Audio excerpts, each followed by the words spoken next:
Hello, my name's James. Here we are today. We're doing a weekly check on one of our Hydropool hot tubs. Before taking off the cover, we'll check and make sure visually it looks good and in good working order.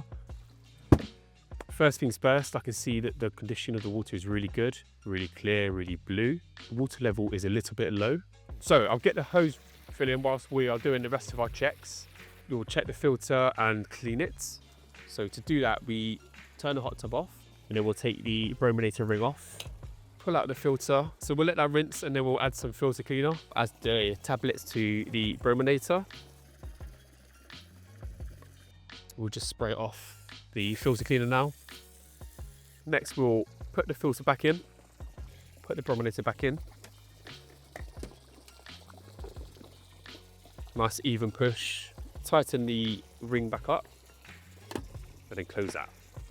And that's the filter done. Now I will do a visual check of the hot tub and check the condition. And whilst I'm doing that, I will give the hot tub a quick clean. I'm happy with the level. The level is just under the top lights. So I'm now going to turn off the water and then check the levels. Okay, so next we'll pull out a strip and we'll dunk it. The chlorine is perfect at 5.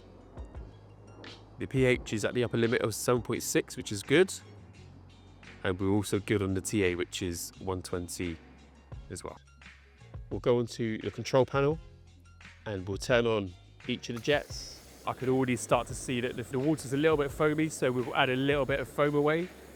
Whilst the jets are running, we'll check each of the diverter jets, make sure the diverter jets are working well. Okay, so we'll close the cover now. Or clean the cover.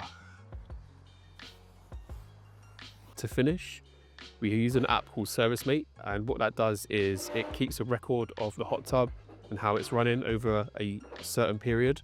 That's now complete. I'm happy with that and happy to hand it over to the customer. And that is what goes into a Hydropool weekly clean at Take Wellness.